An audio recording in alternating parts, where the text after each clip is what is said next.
Good morning students.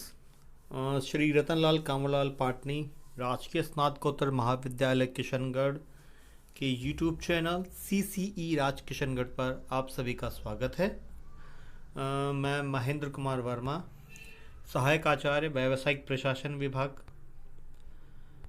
Students, आज हम BCom part third का जो पेपर फर्स्ट है प्रिंसिपल ऑफ मार्केटिंग, उसके अंतर्गत मूल्य एवं मूल्य निर्धारण के अंतर्गत डिस्कस करेंगे। ये इस टॉपिक पर हमारा दूसरा वीडियो है। इसके पहले वाला जो वीडियो था उसमें हमने मूल्य का अर्थ, परिभाषा और उसकी विशेषताएं, और उसके बाद में मूल्य निर्धारण का अर्थ, परिभाषा और उसकी विशेषताएं के बारे में अध्ययन किया था। इस टॉपिक का ये जो सेकंड वीडियो है, इसके अंतर्गत हम आज मूल्य निर्धारण का महत्व के टॉपिक पर डिस्कस करेंगे। तो मूल्य निर्धारण का जो महत्व है, स्टूडेंट्स, आपको पता है कि मूल्य एक ऐसा चल घटक है जो बाजार में विद्यमान सभी जो घटक हैं संस्था से रिलेटेड सभी को प्रभावित करता है, प्रभावित करता भी है और प्रभावित होता भी है। तो मूल्य से निर्माता, मध्यस्थ, उपभोक्ता, सरकार आदि सभी प्रभावित होते हैं तथा ये सभी मूल्य को प्रभावित भी करते हैं। यह निर्माता, उपभोक्ताओं, समाज, संस्था, सरकार आदि सभी के लिए महत्वपूर्ण कार्य है। बुस्किर्क नामक एक जो लेखक हैं, उन्होंने एक बहुत ही सटीक बात इसके महत्व के रिगार्डिंग लिखी है कि शायद विपणन का कोई भी औजार आर्थिक एवं सामाजिक दृष्टि से इतना महत्वपूर्ण नहीं है जितना कि मूल्य। यानी कि मार्केटिंग जो पॉलिसीज़ है या मार्केटिंग जो स्ट्रेटजीज है, उसका एक इम्पोर्टेंट टूल के रूप में भी मूल्य यानी कि प्राइस को माना जाता है। तो आज के इस वीडियो में हम मूल्य निर्धारण का जो महत्व है, किन किन के लिए क्या क्या महत्व है, उसके ऊपर हम डिस्कस कर रहे हैं। जैसे पहला जो उसका महत्व है वो है संस्था के लिए, यानी कि जो संस्था किसी भी बाज़ार में अपनी वस्तु या सेवा को लेकर आती है और वह उस वस्तु और सेवा का जो मूल्य निर्धारित करती है या तय करती है कीमत के रूप में, वह उस संस्था के लिए उस मूल्य का क्या महत्व है, मूल्य निर्धारण का क्या महत्व है, हम इन टॉपिक के अंतर्गत अध्ययन करेंगे। संस्था के लिए जो महत्व है उसमें पहला जो बिंदु है वो है विपणन का महत्वपूर्ण घटक। स्टूडेंट्स, विपणन कार्य में उत्पाद, मूल्य, वितरण, संवर्धन आदि प्रमुख कार्य सम्मिलित हैं, जिन्हें हम 4Ps के नाम से भी जानते हैं। अतः जब मूल्य विपणन कार्य का महत्वपूर्ण घटक है, इसके बिना विपणन कार्यों की प्रक्रिया पूरी ही नहीं हो सकती। यानी कि मार्केटिंग के अंतर्गत जब कोई मार्केटिंग करने वाला व्यक्ति जब बाज़ार में जाता है तो उसके पास उस वस्तु और उत्पाद का मूल्य होना बहुत आवश्यक है, क्योंकि उस मूल्य के आधार पर ही वह मार्केट में उस वस्तु और सेवा का विपणन कर सकता है, उसकी मार्केटिंग कर सकता है, ग्राहकों तक अपनी बात को पहुंचा सकता है। दूसरा जो इसका बिंदु है वो है आवश्यकताओं के अनुरूप परिवर्तनीय घटक। स्टूडेंट्स, मूल्य एक ऐसा घटक है जिसे आवश्यकता अनुसार परिवर्तित किया जा सकता है। इसका कारण यह है कि मूल्य विपणन घटकों में सबसे अधिक लोचशील या परिवर्तनशील घटक है।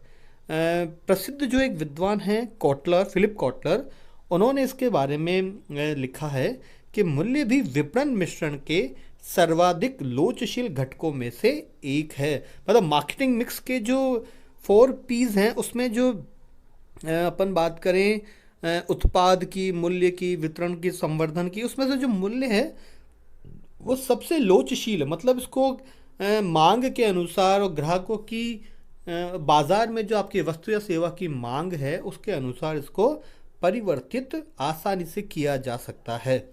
उत्पाद लक्षणों, वितरण माध्यमों को इतना जल्दी एवं आसानी से परिवर्तित नहीं किया जा सकता कि जितना कि मूल्य को कभी भी एवं कितनी भी बार परिवर्तित किया जा सकता है। जैसे कि आपने देखा होगा कि जैसे फेस्टिवल सीजन्स आते हैं तो कंपनीज जो होती हैं मार्केट में अपने वस्तु और सेवाओं का जो मूल्य होता है उसमें उतार चढ़ाव करती रहती है और ग्राहकों को अपनी ओर आकर्षित करने का प्रयास करती है। थर्ड जो इसका बिंदु है वो है उत्पाद की मांग। मूल्य संस्था के उत्पादों की मांग को निर्धारित करता है। यदि यह संस्थाओं की तुलना में संस्था के उत्पाद का मूल्य कम या अधिक होगा तो उत्पाद की मांग भी सामान्यतः उतनी ही अधिक और कम होगी। यानी कि ये सीधे सीधे जो उत्पाद की मांग है बाजार में उसको भी प्रभावित करता है। नेक्स्ट जो बिंदु है वो है आय एवं लाभ। चौथा जो इसका पॉइंट है यह संस्था की आय एवं लाभ का भी निर्धारक है। यानी कि मूल्य जब तय किया जाता है किसी वस्तु का और सेवा का, जब मार्केट में ग्राहक उसे खरीदते हैं, परचेज करते हैं, तो उससे जो आय होती है उससे ही संस्था की आय एवं लाभ का निर्धारण होता है। मूल्य का संस्था की आय एवं संस्था के शुद्ध लाभों पर महत्वपूर्ण प्रभाव होता है। हम स्टूडेंट्स हम ये भी जानते हैं कि संस्था की कुल आय मतलब टोटल रेवेन्यू में से कुल लागतों को जब घटा दिया जाता है तो शुद्ध लाभ प्राप्त होता है। क्योंकि मूल्य ही आय का प्रमुख स्रोत बनता है, अतः आय जितनी अधिक होगी लाभ भी उतना ही अधिक होने की संभावना रहती है। अगला जो इसका पॉइंट है 5th नंबर का वो है प्रतिस्पर्धी क्षमता का होना। किसी भी संस्था की प्रतिस्पर्धी क्षमता उसके मूल्य से बहुत बड़ी सीमा तक प्रभावित होती है। अच्छी मूल्य निर्धारण नीति संस्था की प्रतिस्पर्धी क्षमता को बढ़ा देती है। यानी कि जब कोई संस्था अपने वस्तु और सेवा की जो मूल्य निर्धारण नीति है वो बहुत ही अच्छी ढंग से मार्केट को रिसर्च करके तय करती है तो बाजार में उस संस्था की जो प्रतिस्पर्धी की जो क्षमता है वो स्वतः ही बढ़ जाती है। इससे बाजार में प्रतिस्पर्धा के युद्ध आसानी से जीते जा सकते हैं। मूल्य युद्ध का मैदान होता है जिसमें युद्ध लड़े जाते हैं। इसमें आप ये इसको हम युद्ध की तरह भी समझ सकते हैं कि बाजार में जो फर्में गिरती है, चढ़ती है, मरती है, उसका बाजार उसका आनंद उठाता है और ग्राहकों को इसका सीधा सीधा फायदा होता है। नेक्स्ट जो इसका बिंदु है 6 नंबर वाला वो है बाजार अंश का निर्धारक।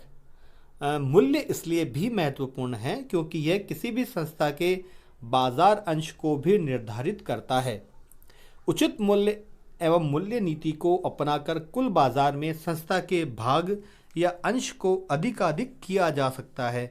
मतलब जब आपको जैसे मार्केट शेयर जिसे हम कहते हैं, बाजार अंश की जब हम बात करते हैं तो उचित मूल्य एवं मूल्य नीति को अपनाकर जो टोटल जो मार्केट है उसमें मैक्सिमाइज अपन संस्था का जो भाग है वो अधिकाधिक करके मैक्सिमम बाजार शेयर है उसको अपनी ओर कर सकते हैं। अगला जो इसका बिंदु है वो है उत्पाद एवं संस्था की ख्याति। उचित मूल्य नीति एवं व्यू रचना ग्राहकों को आकर्षित करती है। यह ग्राहकों की संस्था के प्रति अनुकूल धारणा का निर्माण करती है। इससे संस्था की ख्याति का निर्माण होता है। मतलब जब कोई संस्था उचित रूप से मूल्य का निर्धारण करती है तो ग्राहक उसके प्रति स्वतः ही आकर्षित होते हैं। इससे संस्था की ख्याति का निर्माण होता है। नेक्स्ट जो इसका पॉइंट है उत्पादन नियमन, यानी कि प्रोडक्ट जो रेगुलेटरी जो सिस्टम है, मूल्य उत्पादों की मांग निर्धारित करता है। मांग से ही उत्पादन का नियमन एवं नियंत्रण होता है। इस प्रकार हम ये कह सकते हैं कि मूल्य से मांग तथा मांग से उत्पादन का नियमन एवं नियंत्रण आसानी से किया जा सकता है। नेक्स्ट जो इसका बिंदु है महत्व का वो है उत्पाद लक्षणों का निर्धारण। मूल्य उत्पाद लक्षणों अर्थात किस्म, रंग, रूप, डिज़ाइन, आकार, पैकेजिंग आदि को प्रभावित करता है। थोड़ा सा अधिक मूल्य रखने से उत्पाद के लक्षणों को सामान्य स्तर से ऊपर उठाया जा सकता है, किंतु यदि उत्पादों का मूल्य नहीं बढ़ाया जा सकता तो उनके लक्षण सामान्य स्तर से भी गिर सकते हैं। मतलब इसको हम जो उत्पाद के जो लक्षण है उसके आधार पर भी हम मूल्य तय कर सकते हैं, उसको घटा बढ़ा सकते हैं। लेकिन अगर अपना आपकी सेवा या उत्पाद की जो क्वालिटी है वो अगर इतनी ज़्यादा नहीं है, अच्छी नहीं है, और फिर भी आपने अगर मूल्य अधिक रखा है तो ग्राहक आपके पास नहीं आएंगे। क्योंकि जो मार्केट के जो उपभोक्ता हैं वो जब किसी वस्तु को या सेवा को परचेज करते हैं, उसका उपभोग करते हैं, तो उसके मूल्य को जो वो चुकाते हैं तो उसके लक्षण, जो उत्पाद के जो लक्षण है, उसकी गुणवत्ता है, उसको भी वो भली भांति परीक्षण उसका करते हैं। नेक्स्ट जो इसका पॉइंट है वो है संवर्धनात्मक क्रियाओं का निर्धारण। मूल्य स्तर संवर्धनात्मक क्रियाओं के स्तर को भी निर्धारित करता है, यानी कि प्रमोशनल एक्टिविटीज़ क्या क्या होंगी। यदि मूल्य अधिक है तो संवर्धनात्मक क्रियाओं पर अधिक धन खर्च किया जा सकता है।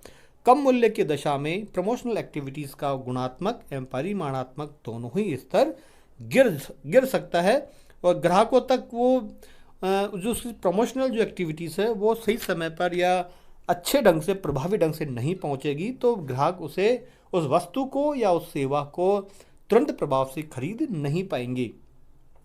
नेक्स्ट जो उसका पॉइंट है वो है ग्राहक वर्ग का निर्धारण। मूल्य संस्था के ग्राहक वर्ग को निर्धारित कर सकता है। सामान्यतः ऊंचे मूल्य से उच्च स्तर के या धनी वर्ग के ग्राहक आकर्षित होते हैं, जबकि अल्प मूल्य की वस्तुओं की दशा में विपरीत हो सकता है। यानी कि जो बाजार का जब सेगमेंटेशन किया जाता है, यानी कि विभक्तिकरण किया जाता है, उसके अंतर्गत भी मूल्य का बहुत अहम रोल होता है, क्योंकि हर स्तर के या जो उनकी आय के अनुसार भी ग्राहक जो संस्था है वो अपने ग्राहकों का विभक्तिकरण करती है। यानी कि जो कैपेसिटी, जो पेइंग कैपेसिटी ग्राहक की होती है, प्रत्येक ग्राहक की अलग अलग होती है। उनकी पेइंग कैपेसिटी यानी कि जो खर्च करने की जो क्षमता है, उसके आधार पर ही जो मूल्य है किसी वस्तु का या सेवा का वो तय किया जाता है। 12वें नंबर का जो पॉइंट है महत्व का, वह है मूल्यांकन का आधार या मूल्यांकन के आधार। मूल्य संपूर्ण विपणन कार्यों के मूल्यांकन का आधार प्रस्तुत करता है। बुस्किर्क नामक जो विद्वान हैं, उन्होंने इसके बारे में लिखा भी है कि मूल्य निर्धारण विपणन कार्यक्रम का माप है। यह बताता है कि विपणन प्रबंधक ने अपना कार्य कितना अच्छा किया है। यदि उसने अच्छा कार्य किया है तो उसे उसका मूल्य मिल जाएगा। यानी कि अगर काम अच्छा है, आपकी जो वस्तु जो या जो सेवा है उसमें गुणवत्ता है, ग्राहक उस गुणवत्ता को पसंद करते हैं, ग्राहकों के लिए वो उपयोगी है, उनकी आवश्यकताओं को संतुष्ट करते हैं, तो वह उसका मूल्य भी चुकाते हैं। तो अगर वो चुकाते हैं तो ऐसी जो अवस्थाएं बनती हैं, उसे हम कह सकते हैं कि ये सब जो अवस्थाएं हैं वो किसी भी वस्तु या सेवा का मूल्यांकन का आधार भी बनते हैं। तो ये जो है ये संस्था के लिए महत्व। अब हम नेक्स्ट स्लाइड में देख रहे हैं कि उपभोक्ताओं के लिए मूल्य निर्धारण का क्या महत्व है। इसमें पहला जो पॉइंट है वो है उचित मूल्य। उचित नीति एवं व्यूह रचना के अपनाने से उपभोक्ताओं को उत्पाद उचित मूल्य पर उपलब्ध हो जाते हैं। जैसा कि हम इस चैप्टर में हम पढ़ रहे हैं कि प्रत्येक संस्था अपने ग्राहकों के लिए उचित मूल्य नीति बनाती है। वो अपने बाजार का जो वो विभक्तिकरण करती है, यानी कि जो सेगमेंटेशन करती है, उसका बहुत अच्छी तरीके से ध्यान रखती है और उसके आधार पर ही वह ग्राहकों के लिए मूल्य नीति अपनाती है। नेक्स्ट जो पॉइंट है वह है मूल्यों में स्थिरता।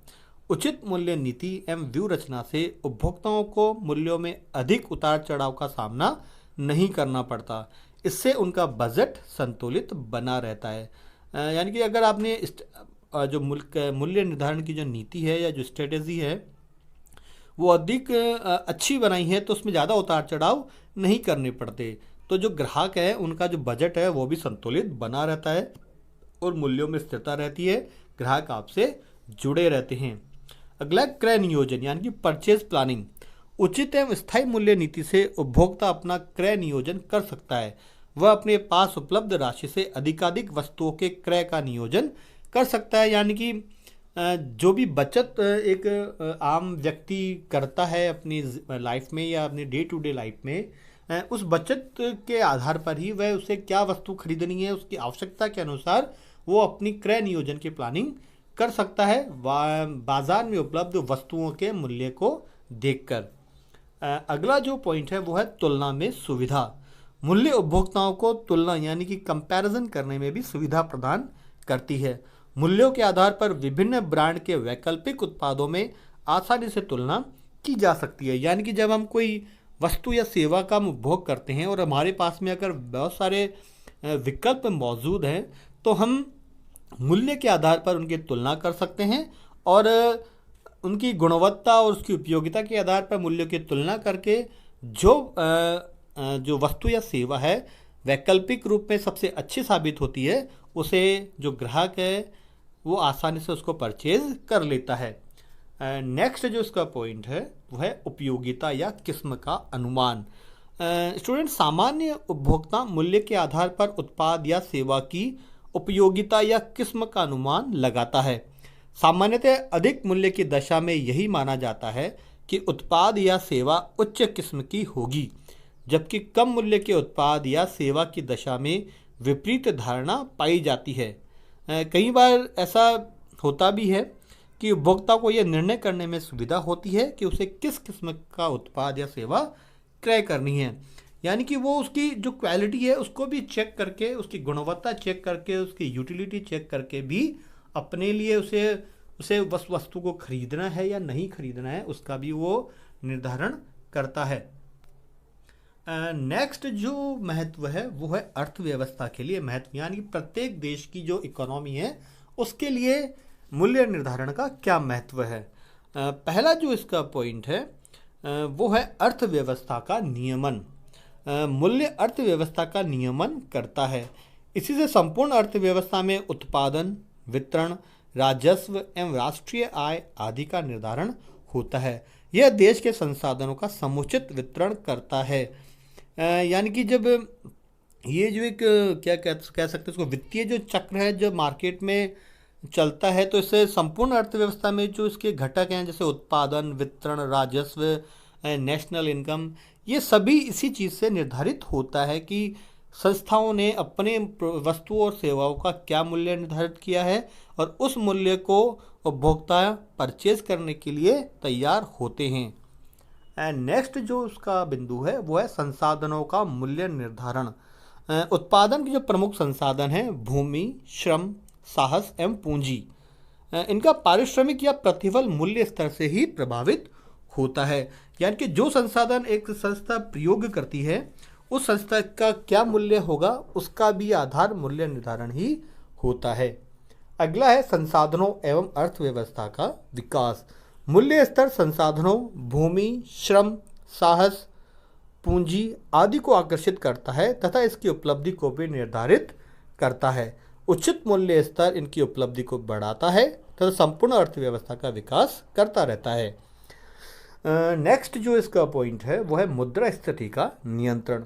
मूल्य स्तर मुद्रास्फीति को प्रभावित करता है, अतः मूल्य स्तर पर नियंत्रण करके मुद्रास्फीति को नियंत्रित किया जा सकता है। यानी कि जब मार्केट में आपने देखा होगा कि बहुत सी बार जब मांग बढ़ जाती है किसी भी प्रोडक्ट की तो उसका मूल्य भी बढ़ा दिया जाता है, और जब मांग कम होती है तो उसका मूल्य घटा दिया यानी कम कर दिया जाता है। तो ये जो दोनों चीज़ें हैं ये मुद्रास्फीति के आधार पर या उसको कंट्रोल करने के लिए तय की जाती है। अगला है राजस्व की प्राप्ति। मूल्य राजस्व प्राप्ति का एक महत्वपूर्ण साधन है या स्रोत है। उत्पादन शुल्क, आबकारी शुल्क, बिक्री कर, मनोरंजन कर आदि उत्पादों एवं सेवाओं पर लगाए जाते हैं। इससे सरकार को राजस्व की प्राप्ति होती है। यानी कि जो टैक्सेस प्रत्येक कोई अपन वस्तु या सेवा का जब हम उपभोग करते हैं तो हम उस प्रत्येक वस्तु और सेवा को परचेज करने के बाद उस पर किसी न किसी प्रकार का शुल्क या कर अवश्य चुकाते हैं, और उस करों के माध्यम से ही सरकार को राजस्व की प्राप्ति होती है। आज के इस वीडियो में इतना ही। नेक्स्ट वीडियो में हम मूल्य निर्धारण के उद्देश्य और मूल्य निर्धारण की जो विभिन्न प्रकार की जो नीतियां हैं या फर्म जिन विधियों का प्रयोग करती है मूल्य निर्धारण में और मूल्य निर्धारण को प्रभावित करने वाले कौन कौन से घटक है उसके ऊपर डिस्कस करेंगे। आपको ये वीडियो कैसा लगा हमारे YouTube channel CCE Raj Kishangarh पर उसके कमेंट बॉक्स में हमें ज़रूर बताएं। आप इसमें क्या सुधार चाहते हैं उसके बारे में भी लिखें।